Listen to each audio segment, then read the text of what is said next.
그러면 구입자의 입장에서 그런 차를 사서 싸게 사는 게 아, 개이득이죠. 게이드.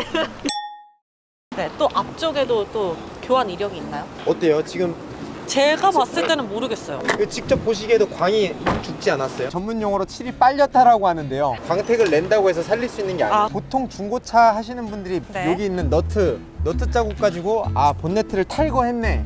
탈거했기 때문에 감가를 잡거나 사고로 잡거나 네. 판금을 잡거나 하는데, 모든 센터에서 본네트 도장은 탈거 도장이 원칙입니다. 이 정도 도색의 퀄리티만 안 띄고 칠한 거예요.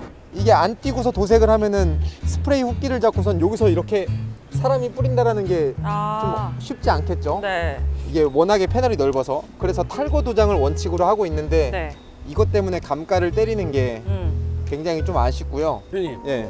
우리 저를 깔라고 지금 하시는 이거 그냥 너트 4개만 풀려면은 꼈다 붙였다는 건데, 이거 교환했다고 차값을 떨어뜨리는 거는 잘못됐죠. 나한테 뭐라고? 아니, 우리는 매수인 입장에서 견적을 내야 되는 상황인데 네. 이게 교환이 됐고 안 됐고에 따라서 고객님들 선택에 영향이 굉장히 큽니다. 특히 앞쪽은 네. 이 엔진이라는 이 심장이 있기 때문에 작업의 흔적이 있다면 작업이 없는 차와 무사고인 차와 교환이 있는 차와 이 시세 차이가 있을 수밖에 없어요. 수요와 공급의 그 시세에 대해서 맞춰서 움직일 수밖에 없죠. 저도 사실 개인적으로는 네. 그러니까 만약에 이 안에 막 와장창 났으면 당연히 문제가 있지만 이거 껍데기 교환은 사실 저도 크게 생각은 안 하거든요. 현재 그렇게 이 형성이 돼 있잖아요.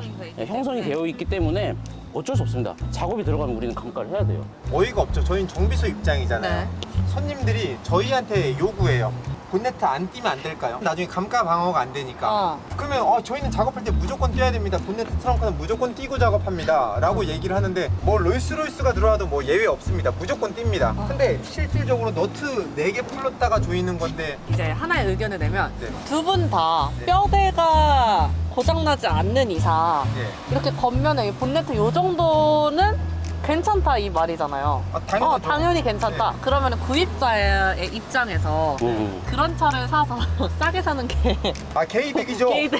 맞아요. 그쵸? 네, 맞아요. 그러니까 사고차가 차값이 싸야 될 이유는 없어요. 이렇게 G바디가 조금 연식이 좀 있잖아요. 한 4, 5년 됐잖아요. 전면 사고로 보험 이력이 한 3천만 원 있어요. 헤드램프, 라지에다 콘덴샤까지 다 교환한 거예요. 네. 이 소모품이 라지에다 콘덴샤가 굉장히 비쌉니다. 네. 근데 이게 보험 이력이 3천만 원이 있고 다 교환이 됐잖아요. 네. 앞에 전면 엔진을 제외한 앞에 있는 소모품 다 새 걸로 교환이 됐잖아요. 네. 그럼 그게 오히려 그럼 이득. 그걸 사야죠. 게이드. 이게 내가 자가용으로 탈 거라면 그런 걸 사야죠. 저도 한 가지 말하고 싶은 게 네. 있어요. 맞아요. 지금 말씀하시니까 교환이 있어서 저렴한 거는 사실 이제 어쩔 수 없이 그 시장이 그렇게 돼 있기 때문에 중고차 시장이 네.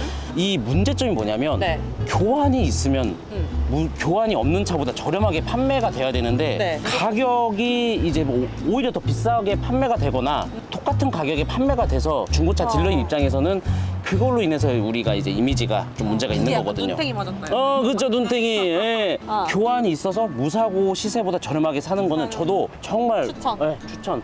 저는 공감합니다. 저 완전 강추입니다. 아. 저는 하체 쪽 막 견적이 한 2,500 나왔더라고요. 그 사고가 어떻게 났습니까? 바퀴 쪽을 때려가지고 하체 서스펜션을 다 갈았대요. 오, 개꿀. 그거 사야지. 나중에 차 교환할 때 같이 가주시면 안 돼요? 정비업자들이 더 쉽게 당합니다. 뭐 음주로 사고 났다거나 현금으로 수리한 경우에는 보험 이력이 없잖아요. 그럼 못 잡죠. 근데 잡기가 또 어렵. 다 중고로 갖다 끼고 막 되도 않는 거를 억지로 해놓은 경우도 있죠. 그럴 경우에는 그럼 어떻게 해야 돼요? 그럴 때는 사실 면밀히 검토해야죠. 일반인들이 어떻게 검토해요? 일반인들이 검토하기는 좀 힘든 부분. 네, 쉽지 않죠. 저는 도장면을 주로 보는 게, 그러면 이런 경우에는 그냥 유추해 보는 거예요.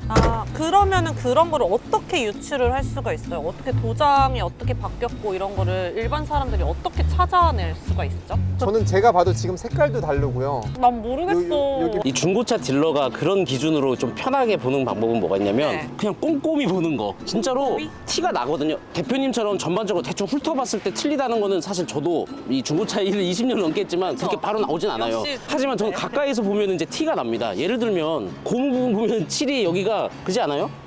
그죠? 감독님 티 나죠? 그 여기도 마찬가지고요. 이렇게 보다가 여기도 뭐 이음새 보면은 칠.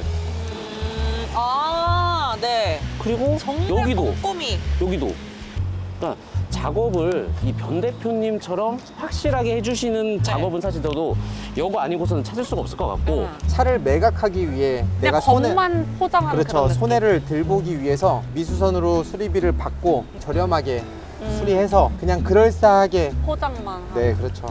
이 중고차 딜러가요. 네. 이거 험악하고 초롱이 요즘 호롱이? 뭐 그런 느낌이 있거든요. 특히 저희가 인천조합이기 때문에 악명 높은 인천. 마개로. 마개. 인천만 걸러라. 네. 제가 초롱이 그런 스타일 아니잖아요. 괜찮지 않아요, 인사? 네네. 초롱 스타일이에요? 완전은 아닌데. 네. 우리 중고차 딜러들도 정말 착하고 성실하고 고객님께 맞아요. 만족도를 드리는 딜러분들이 사실 많습니다. 네. 대부분이에요. 하지만 일부 초롱이들 그렇죠. 때문에 우리가 이제 이미지가 그렇게 된 것처럼 이 자동차 정비업도 분명히 있을 것 같거든요. 많죠. 그쵸. 표정에서 지금 나타나셨어. 어디서부터 말을 이어야 될지 모를 정도로 물을 흐리는 집단이라고 우리가 나쁘게 여길 건 아니고요. 그냥 그들이 살아가는 방법인 거죠.